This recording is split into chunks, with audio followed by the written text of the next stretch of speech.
Sorry. Oh, Gemini. I've left that microphone out. Kia ora, Gemini. This is your reading for this. What's appearing to look pretty amazing. Even today, it's the 13th. This full moon in Sagittarius, your counterpart on the astrological wheel. Jupiterian ruled, very expansive, looking forward with that bow, that archer, really projecting forward there. So this full moon in Sagittarius, this is for you, Gemini. And do check out your Venus ascendant moon and ascendant moon, Jupiter and Venus. Yep. Okay, so we've got two cards, just got distracted for a moment.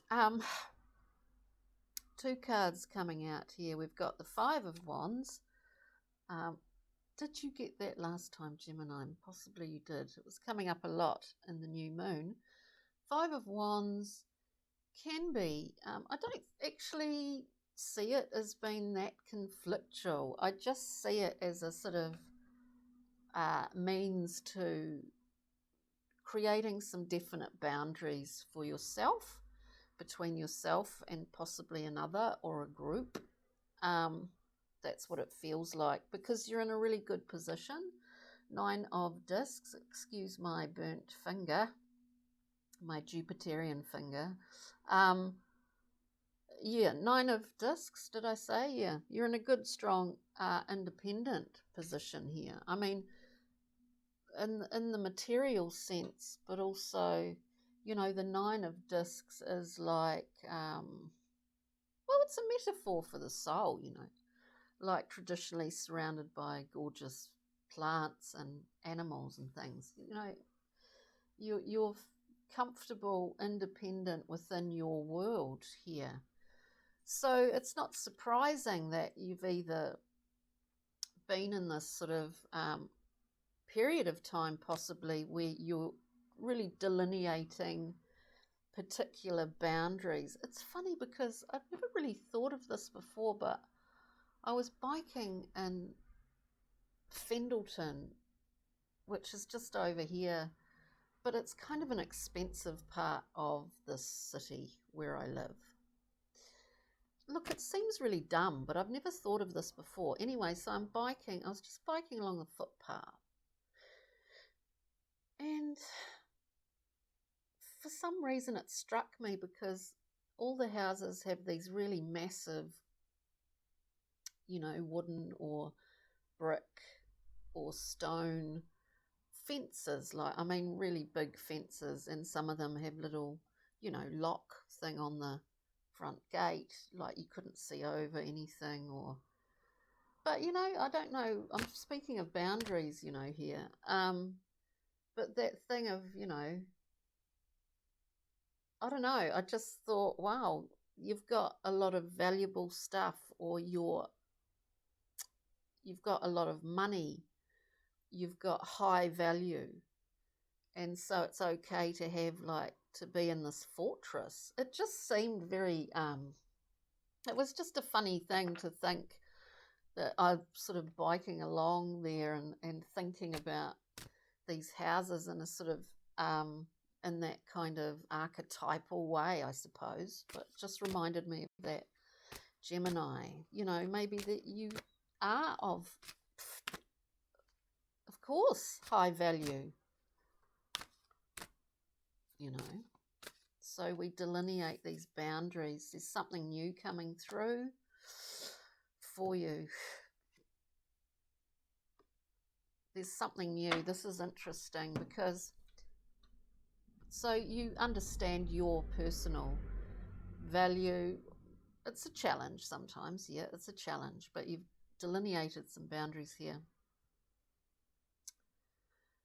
Or you've reminded yourself of those boundaries.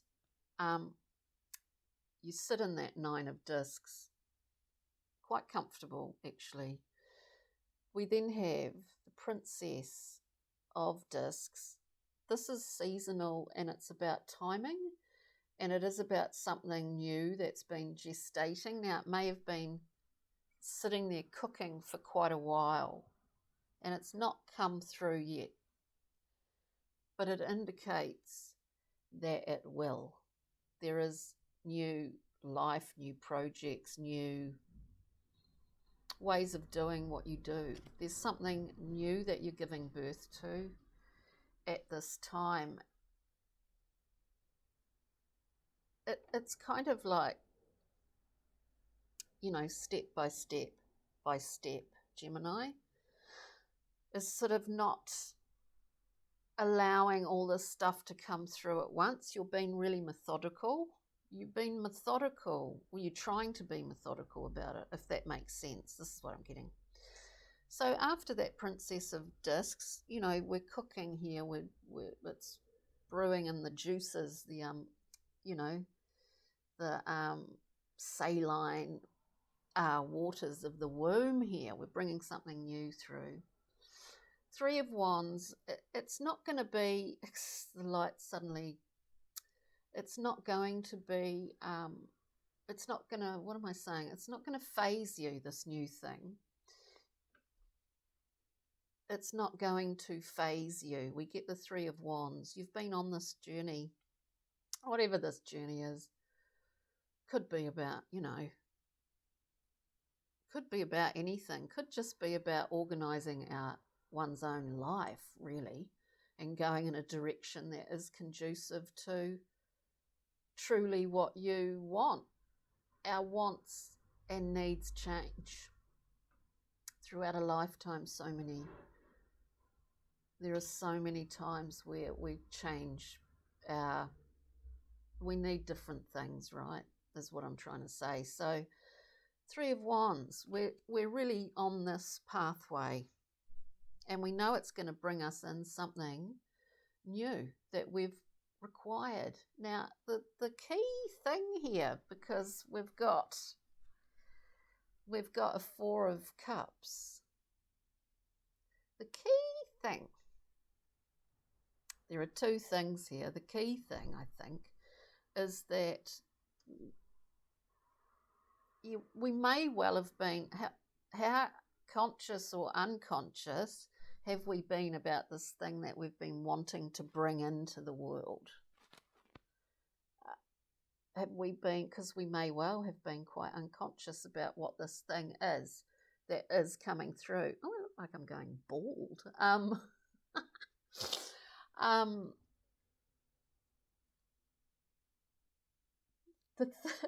The thing is, with this Four of Cups, is that we need to be, all right, so what was I saying? Two things. We don't, you know, we don't want to miss this. We don't want to miss the birth. We don't want to not see what could in fact be an offering along the way. So there's a couple of different things going on here. If we've not been that aware about what we've been, if we've not been that aware about how we actually have been co-creating, you could say, with the universe, Gemini, we might miss the birth. This is just what I'm getting. So to be aware of something, because this is new, so it might not be that familiar when it actually, I'm seeing it as presenting itself to you. It might not actually be that familiar, even though, if this makes any sense, you've been part of its creation. So anyway, let's go through and clarify. It's kind of interesting. You've been this is your creation. But you don't want to get distracted somehow. Oh, something's popped up. Excuse me. Right, so let's clarify this Five of Wands, because it can be quite conflictual.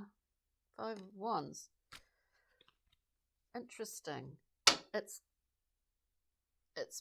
those boundaries have already been laid out, Gemini. This actually is looking really good. Those boundaries you have laid out before now, actually, because that's why we have the 9 of discs, and that is why we get the 6 of wands coming up to clarify. We've moved on from that point, from that 5. We've moved on. It's been successful. The 6 of wands is a card of victory. We've understood what we needed to do, and we've done it. Whatever that is in your life. These are really general readings, very intuitive tarot. So these are really general readings, but what resonates for you, take, and what doesn't, leave. So this has occurred. We also get the 8 of discs. Tangible, working away, working on perfecting. This is perfecting something. And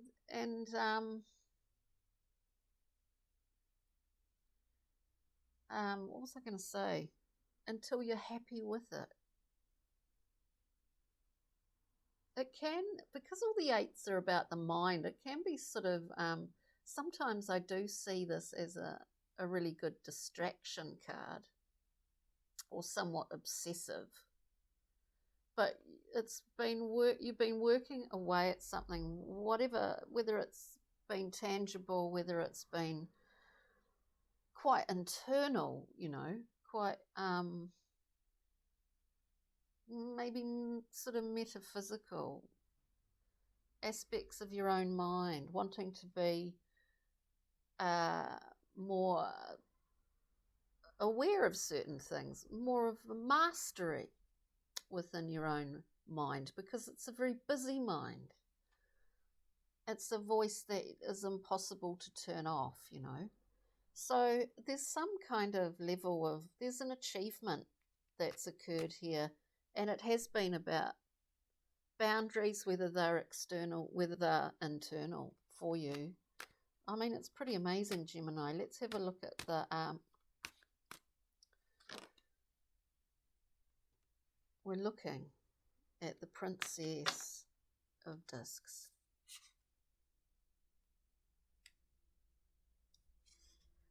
There's been a lot of thinking, obviously, going on here, but I'm not saying that because this is a Gemini reading. There's been a lot of, look, we understand, we get the 10 of Cups. This is to clarify this Princess of Discs. This young princess about to give birth to something new. We haven't seen it yet. It's taking time because it's seasonal. It's about time. It's about time. So we get the 10 of Cups. We see what the fruits of a very valued emotional life, or an emotional body that's very healthy in terms of its ability to express. I'm speaking even as a person, we're talking about the emotional body, what we can receive and what we can give. So there's what is it that we can't give, and what is it that we cannot receive? There's been a theme of this with Gemini, I think, a few months ago, being able to, can we receive? Sometimes receiving is the hardest thing to be open to receive. I think there's a sort of two-way thing in here with this giving birth to something new, because it's about your ability to understanding the seesaw of receiving and giving on an emotional level that somehow doesn't compromise you, or there's something in this. And I say that because we have the beautiful Hermit card. This is a Virgo card, really, the Hermit's journey. So we go in pretty deep and dark here. And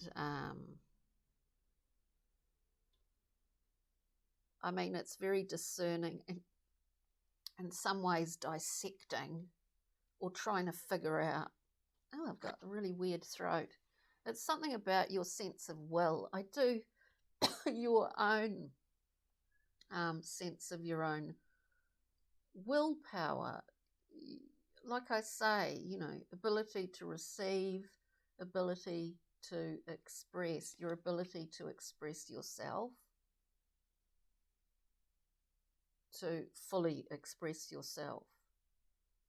Because sometimes that is, you know, one of the most difficult things. There's a lot of fear around that because it's about making choices as well, Gemini. So it's amazing. Anyway, but we're giving, yeah, this is pretty interesting. 3 of Wands.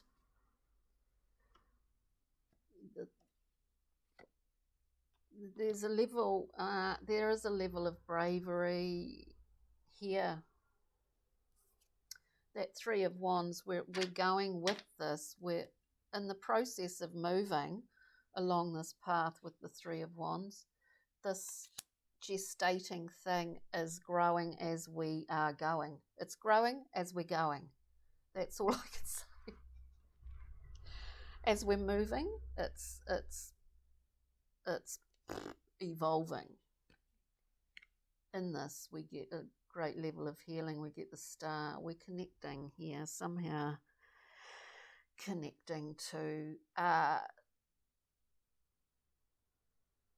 possibly something that's been missing for a while.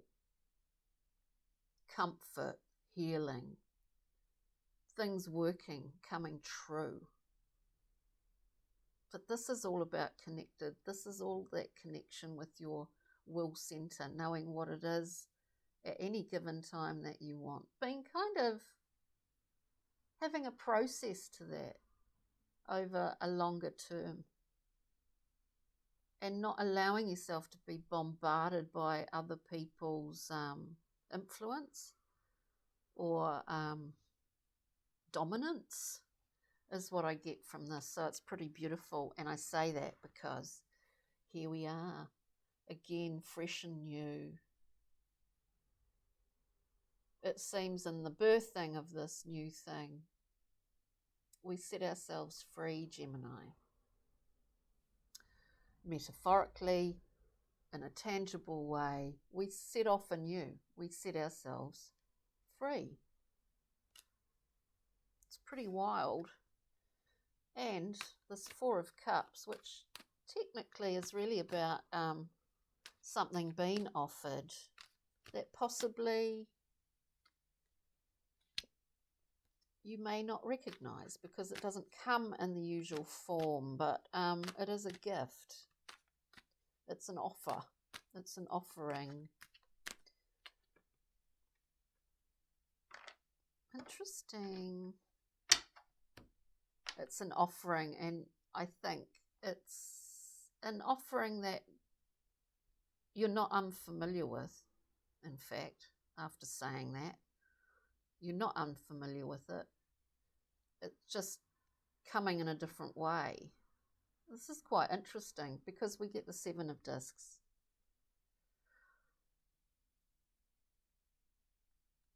There's a level of a period or a level of hard work or of perfecting something.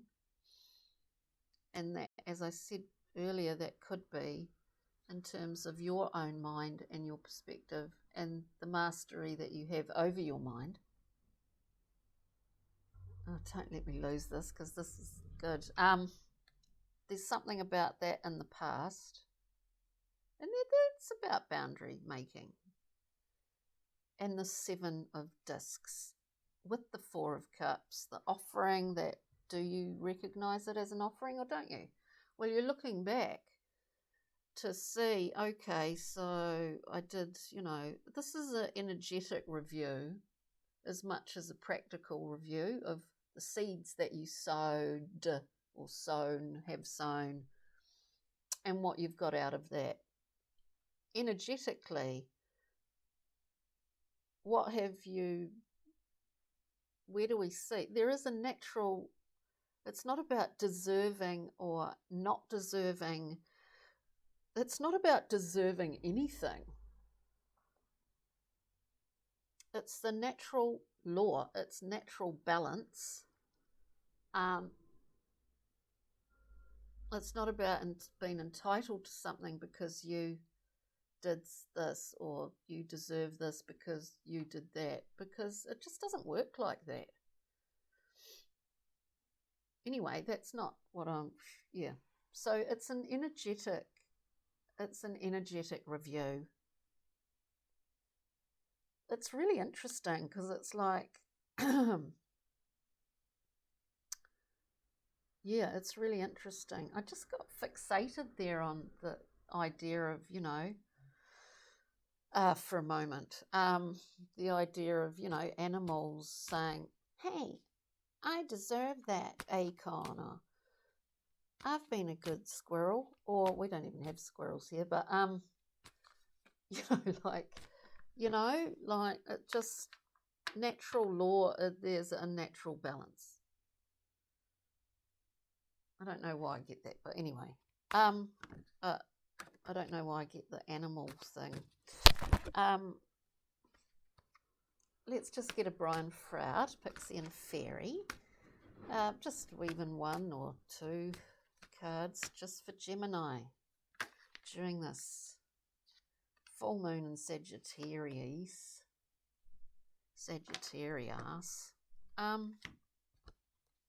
Well, this is you, Gemini. We get the undressing of a salad, the undressing of something here.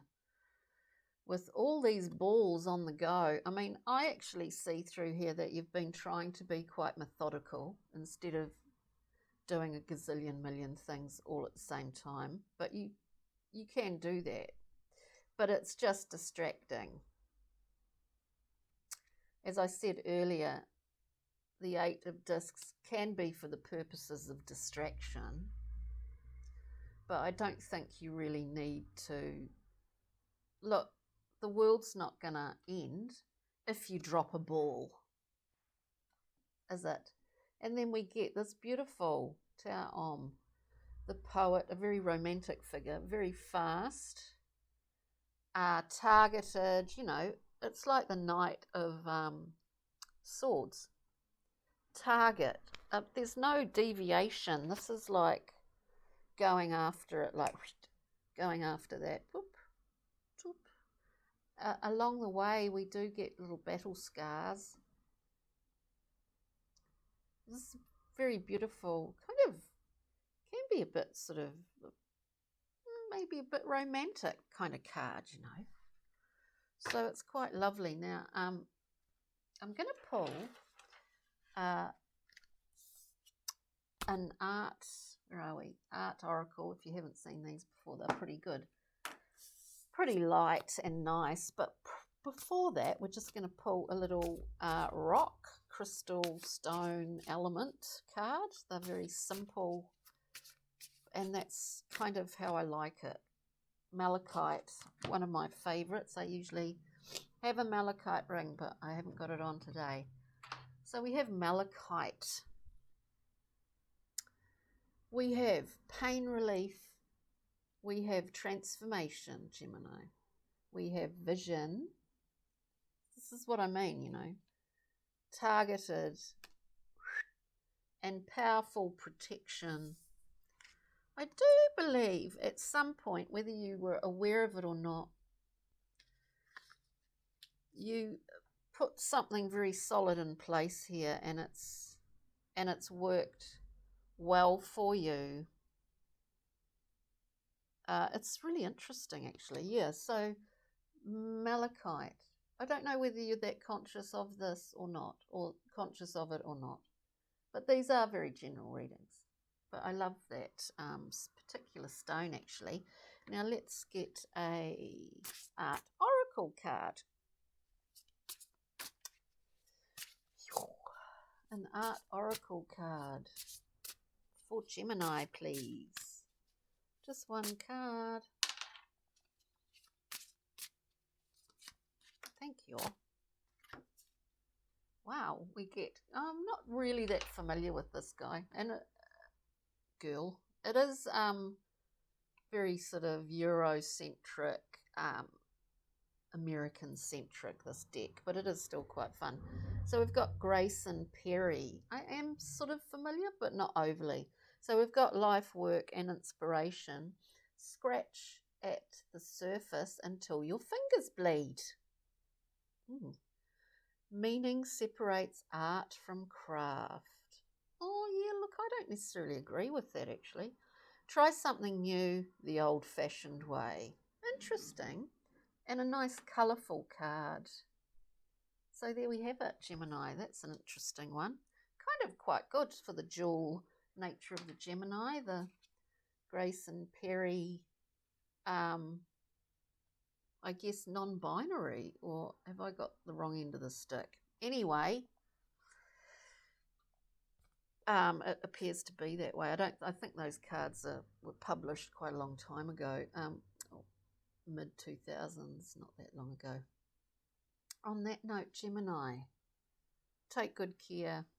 Have a wonderful, wonderful full moon in Sagittarius. It really is looking quite huge even at the moment. So take care, enjoy, and we'll see you for this full moon. Did I say new moon? Full moon. Enjoy the full moon in Sagittarius, your counterpart sign. And take care. We'll see you next time. Okay, ka kite. Bye.